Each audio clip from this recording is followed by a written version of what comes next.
তোমাকে একটি কথা বলবো বলে আর বলা হয়নি।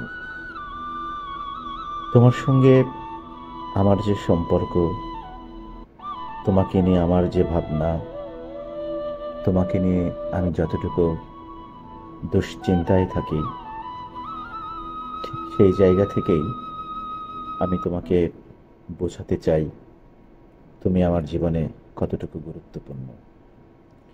তোমার একটি ফোন কল, তোমার একটি মেসেজ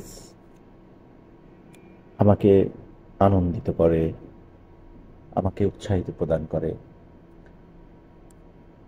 আমার ডিপ্রেশনে ডুবে থাকায় যতটুকু দুঃখ অনুভব হয়, যতটুকু আমাকে একাকিত্ব ঘিরে রাখে, তোমার সংস্পর্শে এলে আমার সেই বেদনাময়, যন্ত্রণাময়, অপারগতার যে দেয়াল, সেটা থাকে না। আমি নতুন শক্তিতে মহিমান হয়ে উঠি।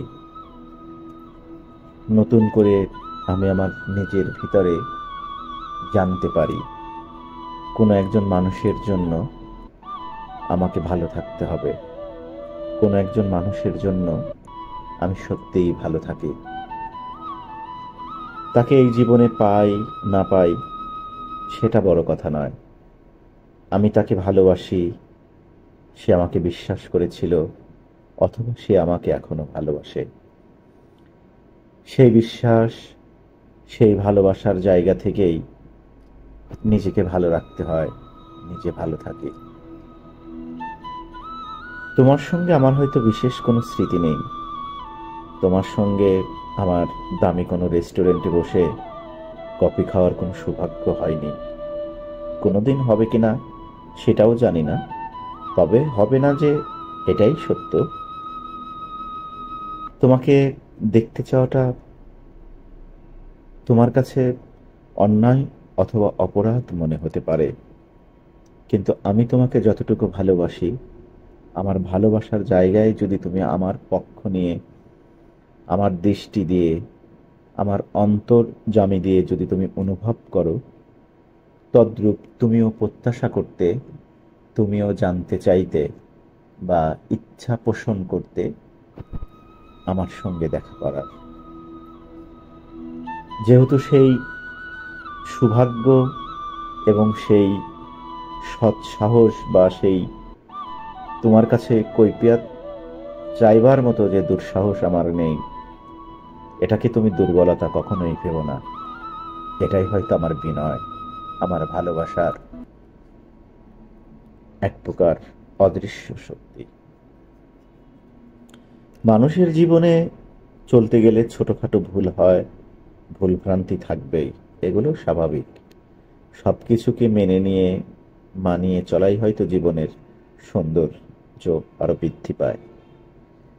তোমাকে কখনো দামি গিফট, তোমাকে কোনো কিছুই দেয়া হয় নাই। মানুষের প্রত্যাশা থাকে মানুষ তার ভালোবাসার মানুষের কাছ থেকে কোনো একটি জিনিস পাবে, কিন্তু আমার এই জীবন দশায় তোমাকে কোনো কিছুই দেয়া হয়নি। বরঞ্চ যা নিয়েছি তা অপ্রতুল, যা দিয়েছ তা মহামূল্যবান।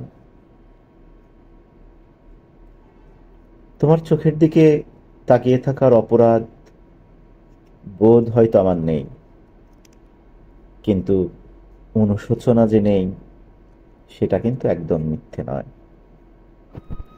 তোমার চোখের দিকে তাকিয়ে থাকতে ভালো লাগে, অপলক দৃষ্টিতে। কোনো কোনো চাহনির ভিতর হয়তো আমার লিবিডো কোনো আকর্ষণ নেই, কিন্তু তোমাকে দেখার যে প্রত্যয়, তোমাকে কাছে পাবার যে আকাঙ্ক্ষা, সেটাকে তীব্র থেকে তীব্রতর করে দেয়। এই জীবন চলার পথে তোমাকে জানি পাবো না, তারপরেও আমি তোমাকে ভালোবাসি। কারণ তোমার কাছ থেকে ভালোবাসার ক্ষেত্রে কোনো বিনিময় নেই। তোমাকে আমি ভালোবাসি, আমার জায়গা থেকেই ভালোবাসি। তোমার কাছ থেকে আমি ভালোবাসা পাবো এই প্রত্যাশা নিয়ে আমি তোমাকে ভালোবাসিনি। যদি কখনো মনে হয়, যদি সত্যিকার অর্থেই মনে হয়, কিন্তু করুণা করো না আমার জন্য কখনোই। আমি সব সহ্য করে নিতে পারি, শুধু করুণাটা সহ্য করে হয়তো নিতে পারবো না। তুমি আমাকে হয়তো ভালোবাসো না, ভালো কথা, কিন্তু যদি কখনো আদিক্ষেতা করো, যদি কখনো বোঝাতে আসো যে পারিপার্শ্বিক চাপে পড়ে ভালোবাসার লজ্জা থেকে তুমি শুধু আমাকে ভালোবাসো, সেই ভালোবাসার বিনিময়ে যদি তুমি করতে আসো, সেটা আমি কখনোই বরদাস্ত করব না। আমি তোমাকে ভালোবাসি, এটা সত্য, চিরন্তন সত্য। তোমাকে কাছে পাবার প্রত্যাশা বা লোভ আমার কোনোটাই নেই। আমি চাই আমার ভালোবাসাটুক পবিত্র থাকুক, ভালো থাকুক, সুন্দর থাকুক। এটা হচ্ছে আমার একান্ত চাওয়া।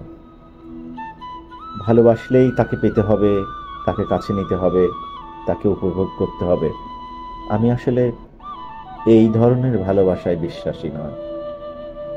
আমি তোমাকে ভালোবাসি তোমার সম্মানের জায়গা থেকে, শ্রদ্ধাবোধের জায়গা থেকে। জীবনে অনেক না বলা গল্পর সঙ্গী তুমি হয়েছ, অনেক না পাবার ব্যথা এবং বেদনার কষ্টকে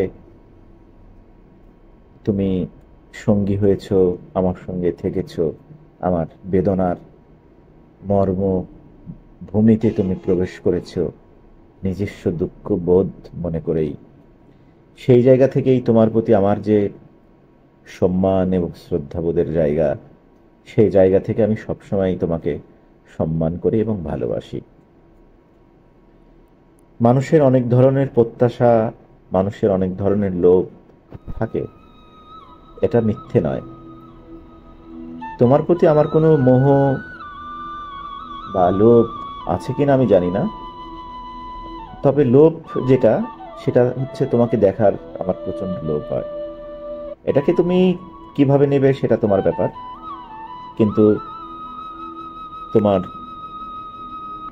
শরীর, তোমার সম্পত্তি, তোমার নাম, যশ, খ্যাতি, এই কোনো কিছুর প্রতি আমার লোভ নেই, লালসা নেই।